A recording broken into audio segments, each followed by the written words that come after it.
I can. So all I'm going to do is say welcome once again, Mr. Minister, and come and tell us how acceptable are economic reforms in India.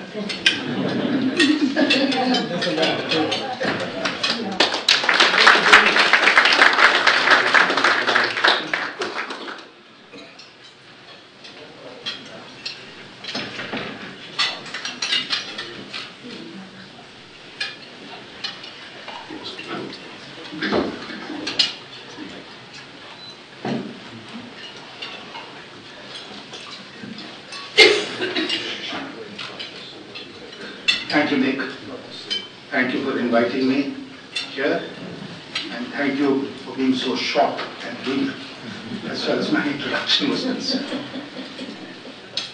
I am attending this conference after a gap of a few years. Much water has flown under the bridge since then in India and elsewhere. Theories which were held as sacrosanct then have fallen by the wayside. Seemingly impregnable citadels of market economy have almost collapsed.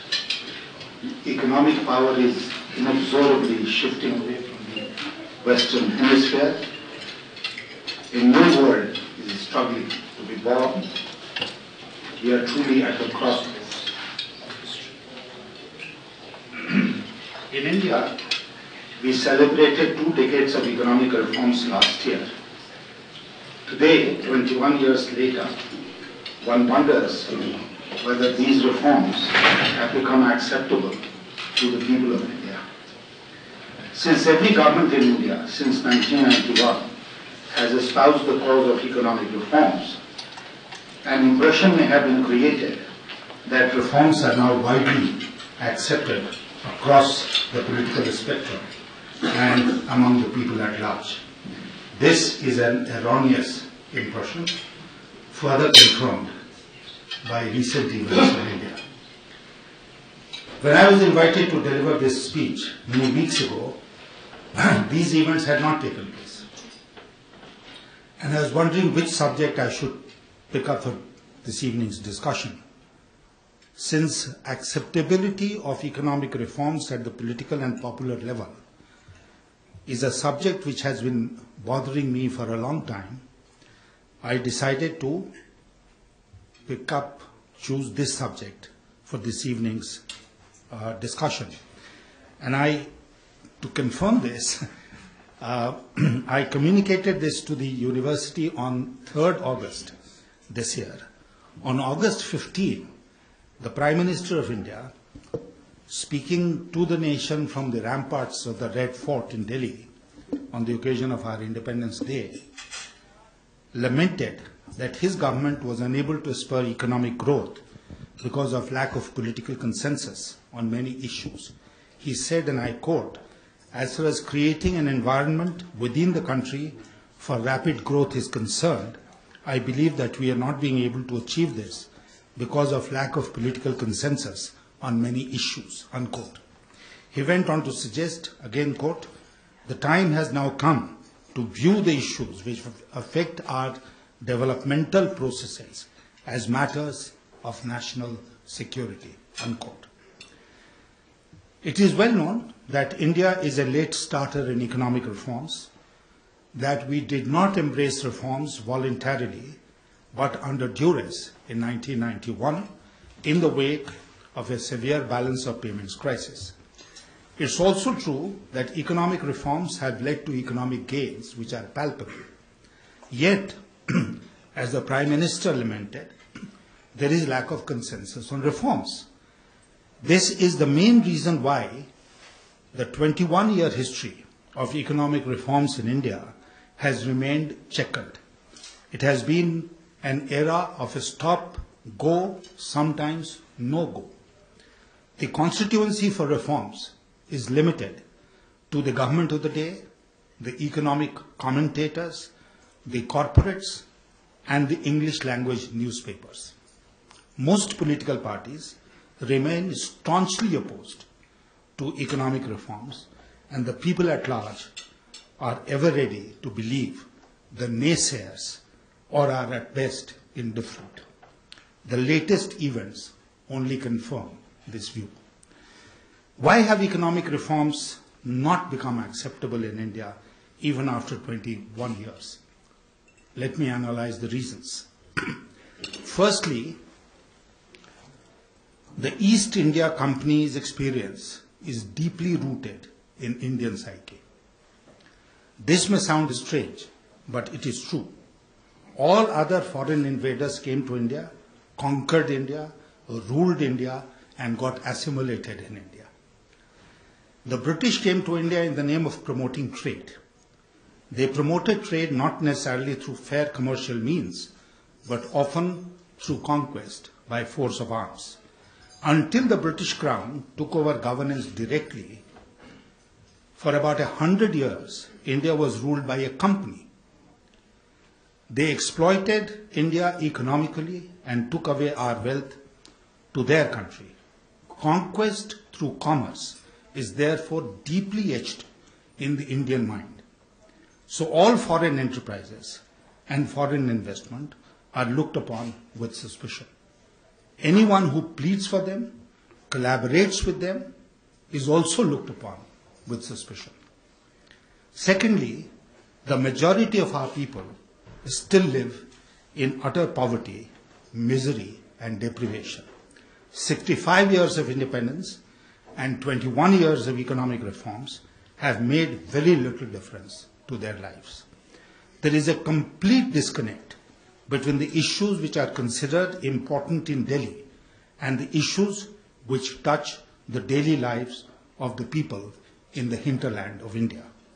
Our planning process needs to undergo, and we have been discussing it the whole of today, needs to undergo a radical change without which the subject of economic reforms will remain elitist and confined to a few. If it does not touch the lives of the vast majority of our people, they will have little interest in economic reforms. If people have no employment, they have no money, they have no potable drinking water, no roads, no sanitation, no schools or hospitals, you can hardly expect them to stand up and clap when the government announces 51% FDI in retail trade. Thirdly, economic reforms are also blamed, and rightly, for accentuating regional disparities, income disparities, and class disparities. The explosion in the field of IT and media has exacerbated this even further. The unrest that we see in the rural areas, often leading to violent protests, even violent movements like left-wing extremism, can be directly ascribed to this sense of loss and deprivation among large sections of society. We must realize that a major weakness in our planning process has been the top-down approach. Delhi knows best. The fact of the matter is, Delhi knows nothing. The rural areas were neglected in the socialist era. They remain neglected even in the era of liberalization. The slogans have changed over the years, from one 5-year plan to another 5-year plan, the latest war cry being inclusive growth without much effect. The only difference is that these disparities were tolerated when India was growing at the Hindu rate of growth. It has become unacceptable when India is growing at 9%. Fourthly, the pro-reformers have also damaged the cause of reforms by always identifying economic reforms with foreign investment and foreign investment alone. The recent announcements of the Government of India are a case in point. They have been hailed as historic, path-breaking, earth-shaking, and many more such epithets have been used by the pro-reformers. The common people do not have any interest in them. When I go to my constituency, nobody is talking to me about these recent steps. They do not see reforms addressing the issues of real concern to them. They will only feel the pain of the diesel price hike and hold reforms responsible for that. The disconnect between corporate India and the rest of India is the main reason for the large-scale opposition to reforms. Fifthly, though the share of agriculture, and we were discussing it this afternoon, in the GDP is dwindling day by day, 2/3 of our people still depend on agriculture and allied activities. This is a major structural problem which is assuming alarming proportions day by day because the reforms in India have not addressed the problems of Indian agriculture effectively. I leave it at that because we have discussed it in detail in the afternoon. Sixthly, some reforms are difficult to implement in the current environment and are best avoided. In my budget of 2001, 11 years ago, I had talked about a number of very important reform measures which have remained unimplemented to this day. I had talked about labor market reforms, market-determined user charges for services provided by the government of the day. But since there was no consensus, we could not move forward with these reforms. The recent political turmoil regarding the economic steps announced by the Government of India only proves the point that economic reforms cannot be railroaded in the democratic polity of India. They can proceed only on the basis of consensus. Seventh, economic reforms are closely linked with the issue of globalization.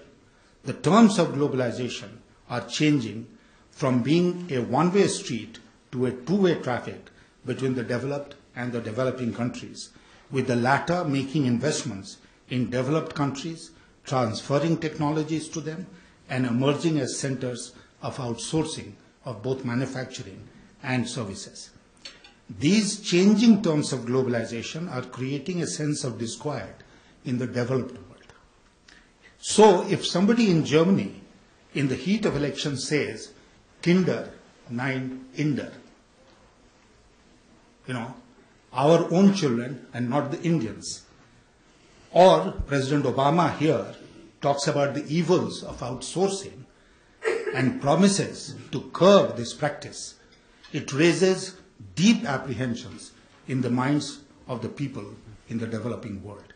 The fear is confirmed that globalization is to the West is acceptable only as long as it suits their national interest, not otherwise. The demand for free movement of goods and services and the illogical restrictions on the movement of people, even skilled people, raises doubts about the real intention of the developed countries. The terms of globalization must therefore be settled as quickly as possible if economic reforms have to become acceptable in a country like India. 8. The massive scams which have been brought to light by none other than the Comptroller and Auditor General of India in his report submitted to the Indian Parliament recently have also given a bad name to economic reforms in India. The fear stands confirmed that unscrupulous elements in the business world and in the government have taken advantage of economic reforms to practice crony capitalism and indulge in the plunder of our natural resources. Such corruption in high places also acts as a powerful incentive for government employees at lower levels to raise the rates of their corrupt practices. And even the most legitimate work of the citizen is not attended to unless there is a payment involved. Will you be surprised if I tell you that as a member of parliament, it is my full-time job when I go to my constituency to ensure that electric transformers, through which electricity supply takes place at the retail level and which burn out, are replaced by the authorities expeditiously, since it does not happen in the normal course. The electricity people tell the customers that they should not merely give them money under the table, but also bring pressure from the local MP in order to make them act. High-level corruption, therefore, inevitably intensifies low-level corruption, thereby adding to the agony of the people. Now I come to the issue of steps which should be taken to make reforms more widely acceptable. Firstly, the content of the reform program must touch and also seem to be touching the lives of the people. Provision of basic amenities, especially for the poor, in both urban and rural areas, again an issue that we have been discussing yesterday and today, must be the starting point. The top-down approach should be replaced by a demand-driven, bottoms-up approach, as has been done in the case of the Prime Minister's Rural Roads program. Secondly, sterile debates like FDI in retail, for which there is no consensus in the country, should be avoided. Such debates give a bad name to the entire reform process. Foreign investors must also realize that reforms in India can be carried out only on the basis of consensus and stop passing judgments on India's reform credentials from time to time on single issues. Like FDI in retail today, it was FDI in insurance. Yesterday, it was something else some other time. Judge India on the basis of one single issue at a given point of time. Thirdly, our democracy and our parliamentary processes are a given. There is no point in being impatient with them. They will take time. Legislations will take time. Even after the governments have prepared them, they'll have to come to Parliament, they'll have to go to the standing committee. The standing committees will discuss it with their stakeholders, make their report. The government will then consider the report, come back to Parliament or not come back to Parliament, as it has happened in some cases. Fourthly, politics will always dominate economics in India. And I am making this assertion with the fullest confidence and experience. It is not economics stupid. In India, it is always politics stupid. Politicians and political parties are risk averse, naturally so, especially as far as elections are concerned. They would never like to put the existence of their government or their political future at stake for the sake of economic reforms. Economic growth, to my mind, has never been an election issue in India. I am talking about, rates of growth about which we talk so much. The Congress party in India ruled India for decades, despite the Hindu rate of growth.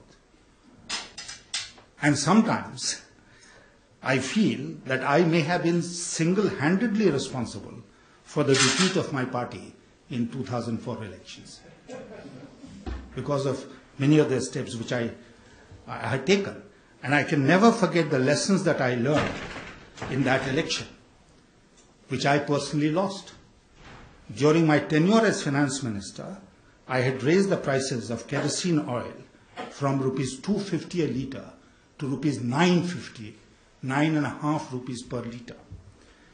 As is well known, kerosene oil is used on a large scale in the rural areas for both lighting and cooking.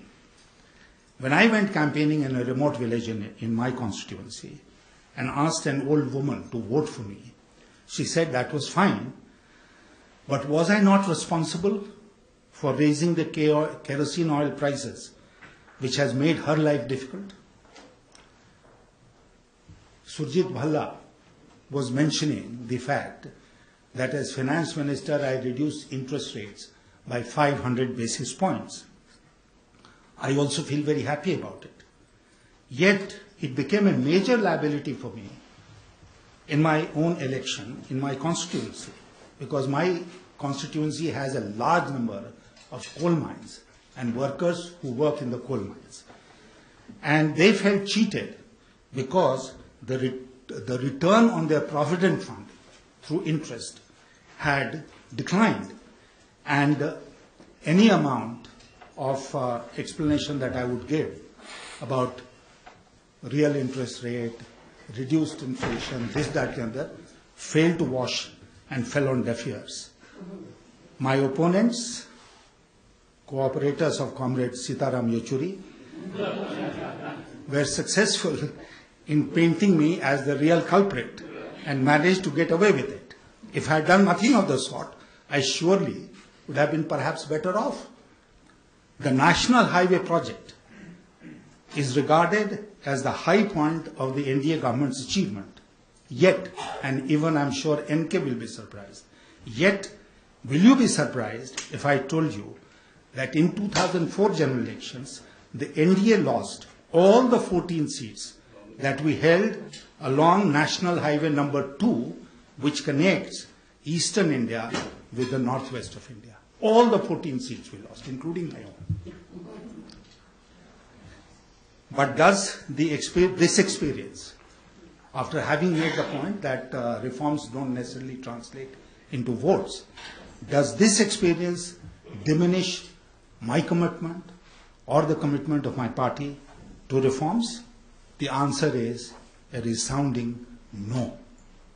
National interest must always supersede electoral considerations. Given another chance, I shall pursue reforms with even greater vigor, except that I shall change the rules of the game drastically to provide a pride of place on two people-centric issues. I have no quarrel with reforms which are necessary to spur growth, but we must remember that in a democratic society, such reforms will succeed only if they are made acceptable to the people. If government does not appear to be tackling the problems of the people, both at the individual level, like providing employment, or at the community level, like provision of basic amenities, reforms will be resisted and will not be allowed to succeed.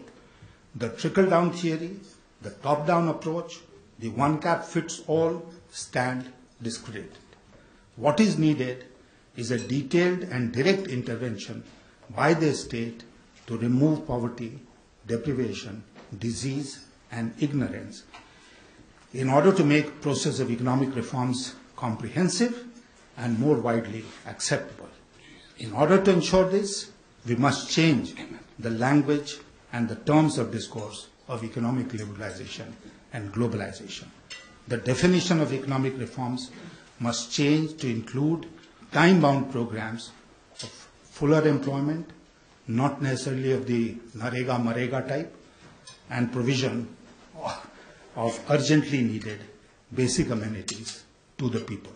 And finally, I hope I have not sounded very much like my colleague Sitaram Yechury.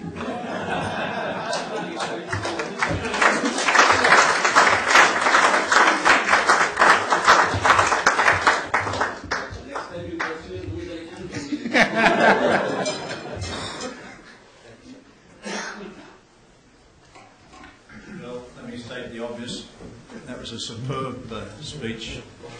But I can't let you go. Not right now. Not on this side. For some questions, preferably from those who were at dinner but weren't with us today. But who wants to fire the first salvo?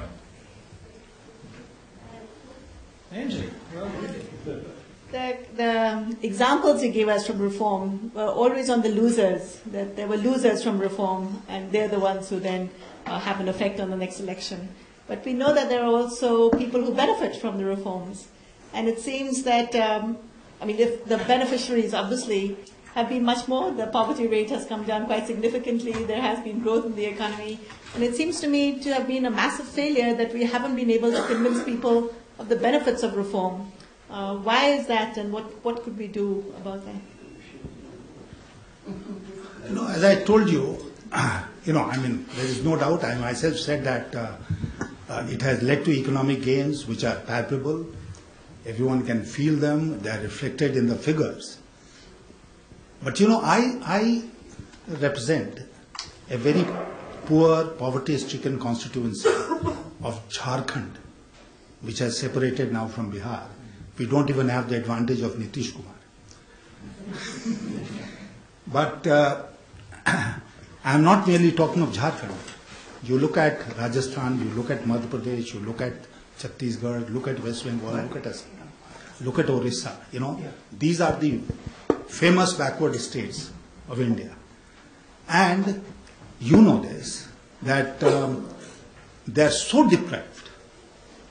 It is mind-boggling that at the end of the first decade of the 21st century, our people should be living in such conditions. And I must confess, I have been in this administration, I have been a member of parliament in the Lok Sabha also. This is my third term, that even I was not so acutely aware of the problems, because I got elected and became a minister. This is the first time that I am a member of Lok Sabha without being a minister, and I am spending a lot of time in my constituency. And I am going into these deep left-wing extremism affected areas where nobody goes. And I am seeing the suffering of the people. How would you expect me to respond? That poverty has come down in Punjab, so you should be happy in Jharkhand. No, they want the delivery of things there at their doorstep, which we are not able to do. I can't convince them that poverty has come down from 48% to 23% in India. Please be satisfied. They will not be satisfied. This is the problem that we are facing in certain parts of the country where we don't have these basic amenities, and even in the more developed areas there are issues. Otherwise there will be no left-wing extremism, let's say in the Maharashtra district of Gadchiroli,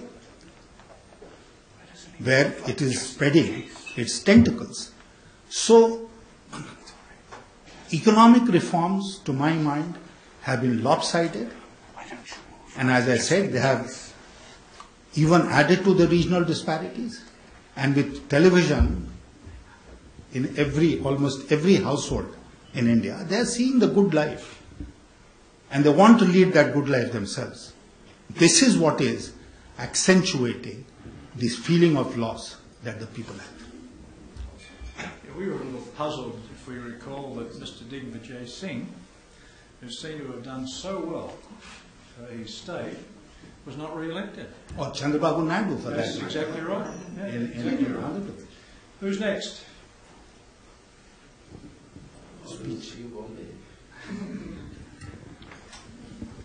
Sharon. Sir, it's very illuminating listening to you. We've been a fan of yours for many, many years. Oh, thank you. We have been watching your budget speeches during your time as the finance minister. Two questions which come to the mind. One, the issues which you have raised are important. Critical considerations are important. But for Indians sitting outside and news reaching everywhere instantaneously, it becomes very difficult to talk to others when the parliament doesn't function. And day after day, there's a lockout in the parliament. The second question, you as a parliamentarian, and there are other colleagues of yours who are also parliamentarians sitting here, you are all so much aware of corruption. What are you really doing so that from the Indian political scene and then in real life, corruption is eradicated? Thank you. Well, very difficult questions to answer. First, about Parliament functioning. We had an occasion in the course of the day today to discuss this issue, not in any great detail, but it was referred to in passing. And the point which I made was, let us have a code of conduct. In fact, the Parliament of India, when it was celebrating its golden jubilee, 50 years after the completion of the Parliament's life, had adopted by consensus, or I should say unanimously, a code of conduct, which has been violated from the very next session. But I am strongly in favor of a code of conduct which will apply to all members of Parliament, cutting across political party lines. It cannot be that I, in the opposition today, should have a code of conduct, and my adversaries in the opposition tomorrow will have no code of conduct. And we have experienced this when we were in office for 6 years. All the disruptions, everything is something which I have personally witnessed. And therefore, though you can say that there should be no tit for tat, this is how politics works. You did this to me, so I'll do this to you. The best way out is what we were discussing earlier, that we should increase the number of days for which Parliament meets. In fact, I am not disclosing a secret. I have written a letter to the Speaker of the Lok Sabha that Parliament of India must meet for in excess of 120 days, working days, which will take it to 150 days or so, and that the Parliament of India should decide when it is going to meet, fix the dates, and not leave it to the government of the day to determine when Parliament is going to meet, and give the opportunity to the members of Parliament to express themselves. We have this infamous 0 hour where members are supposed to raise issues of concern, urgent issues of national importance. And often the opportunity is denied. And that leads even a small party of 3 people, like the Telangana TRS people, they will come and then they'll go into the well of the house and disrupt the house functioning and go away. So let's have a code of conduct. Let's have longer sessions of Parliament. Let us start televising the work that is being done in the parliamentary standing committees and other committees of Parliament. Let Parliament of India function in a more transparent manner. And then things will automatically improve. But you can't reduce the number of days. Go on reducing the number of days every year and still expect that Parliament will function. And I'll just add one more thing to this. It also depends on the government of the day. In our system, it is the government which must reach out to the opposition, take their concerns on board, and ensure that Parliament functions. If there is no dialogue, there is no reaching out, then it becomes a stalemate. And I'll give you the example. The winter session of 2010 was disrupted because we were demanding a joint parliamentary committee to inquire into the 2G scam, the telecom scam. And the government was determined not to grant it to us. So the whole session got wasted. And come the budget session, 2 months later, and they considered our demand of a joint parliamentary committee. Now, if you know that the government will work under pressure, then you tend to put that pressure. So, the government also has to put its act together. Then on the issue of corruption, what is it? We can raise it. We are not in government, so we can't pass orders to punish the guilty. That can be done only by the government of the day. But we in the opposition are raising these issues as vociferously as possible in Parliament and outside of Parliament, so that the people of India will have an idea of what exactly is transpiring as far as corruption is concerned.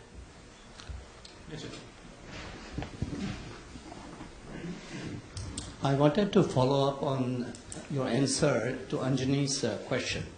I was deeply touched by what you said about the deep poverty that you have been seeing in Jharkhand. What do you see happening either with you or your party within just the one state, Jharkhand, over the next 2, 3, 4 years? Is it transfer of payment? Is it education? Is it job creation? What would get them to go to the next level? And how could 2, 3 parties work together in the state in order to make that happen? What's the strategy? Well, my plan of action for that is very simple. In fact, I'm trying to get it implemented in the districts which fall within my constituency. And that is that I have told the district administration, including and also the planning commission, that you carry out a survey of the villages in the district. And to begin with, we have selected 50 villages where this kind of a survey will be done to find out, about 9-10 things. Is the village connected with road, all-weather road? Does it have potable drinking water? Does it have irrigation facilities? What is it that we are trying to do to improve agriculture there? Does it have a school? Does it have a hospital? What is the employment potential position? Things of this kind. And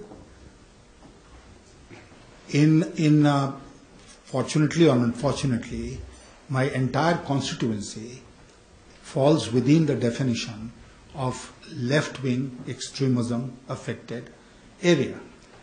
So we are getting an additional sum of money through the Planning Commission from the Government of India every year to improve the conditions of the people. How should this money be used? So if we know what is the most important demand of the people in a certain village, in a certain locality, then we can do that. Otherwise, I will say, as an elected representative, it suits my political interest, my electoral interest to do this in this village. The local member of the state legislature will make a similar demand. The district authorities who are given the responsibility will have another point of view. So instead of depending on a hit and run formula, this is the way to go about it. And when I said in my speech earlier that I am for demand-driven, bottoms-up approach to planning, this is what I meant. That go to the people, find out what their needs are, and then try and fulfill those needs. The Semol Undong program in South Korea, which was started immediately after the war in the 50s, is a case in point. No, I think we have been treated to three fine minds, the outstanding parliamentarians amongst us. And what's going to my mind is that when we have people of such caliber, why isn't it that we can't have a culture where we can have a national government where, irrespective of which party might be in power, we can't get the best minds to be part of the government? And the second question is, are we missing something larger, which is, you've got extremely competent, extremely bright people in parliament, but are we missing like a national leader, or will we find that in the states? Like go back to Gandhi and Nehru, and that caliber of galvanizing leadership just seems to be missing today. What are your thoughts on that? Well, I'll take the second one first. Gandhis and Nehrus are not born every day. So we'll have to make do with lesser people. As far as the concept of the national government is concerned, I think it's not a practical idea in our polity at the moment. There are so many differences that people will not come together. But one very important development which has taken place in recent years is the fact that the polity is now more or less polarized around two poles. One which is being led by the Congress party, which was very averse to forming a coalition government, and the other by my party, the BJP. And there are a whole lot of Comrade Sitaram Yechury who are in the middle somewhere. And I just saw Sitaram. I just saw a statement by Comrade Karat saying that there is no possibility of a third front. So left is not in favor of a third front. The others are too small to bother. So ultimately, I think this is the polarized polity which is going to be functioning in our democracy in the foreseeable future. Yes, sir.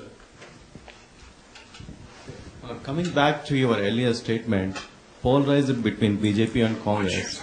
A few weeks back, Mr. Advani made a statement, BJP is nowhere to lead the nation for the next election.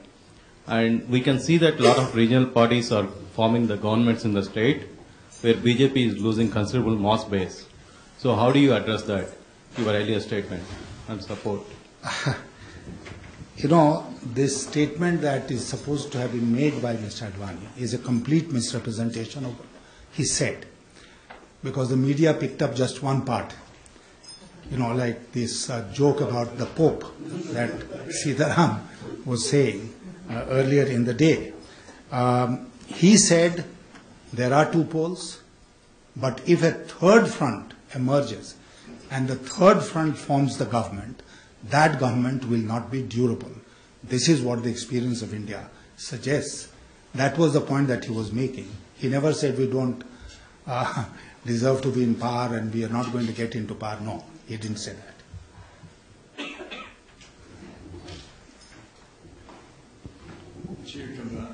Behind you, just the mic. My question is about Gujarat. Gujarat is run by BJP, and they have achieved a great success in reforming and increasing the standard of living and reducing the corruption to a large extent. What did they do differently that it can be done in the rest of India?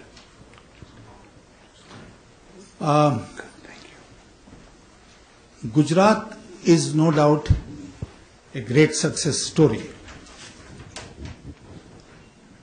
But there are other equally impressive success stories elsewhere also in the country. And I think we should study Gujarat, we should study Bihar, we should study Orissa, we should study some other states where good governance has led to electoral victories.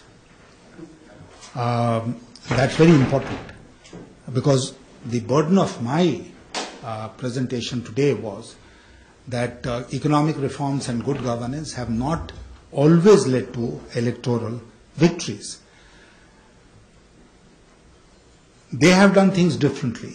I'll just give you one example. Drought proofing, which has been done in Gujarat, is an extremely impressive achievement of that state.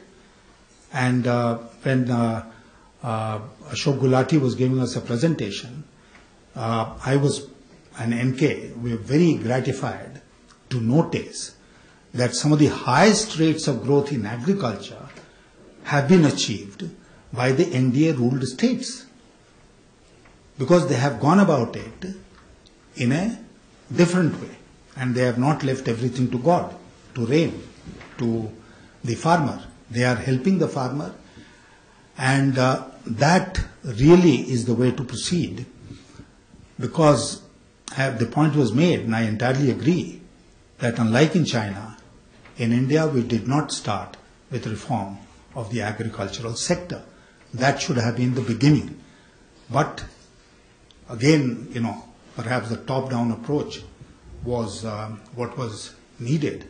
And I have said here, which part of the speech I didn't read, that just imagine the difference it will make to the farmer and his well-being if one crop areas in our country became multi-crop areas, even two crop areas. In my part of the country, the farmer grows only one crop, and that's the paddy crop. And that's also dependent largely on rain, because irrigation is almost non-existent. Now suppose he was provided with irrigation facilities and he could grow the winter crops, it will make a tremendous difference to his income, and it will completely transform not only the agricultural sector but also the rural sector. But these are issues to which very little attention has been paid. And that is where the state governments become very important. I was the finance minister of India, and I went to a village which is largely a village of the Muslim community in my constituency. And I still remember that one gentleman, old gentleman, came to me and he said, just give us water for our fields and we'll make this as good a chaman, he said, as Jammu and Kashmir is. And I huffed and puffed and tried to intervene with the state government, to no avail.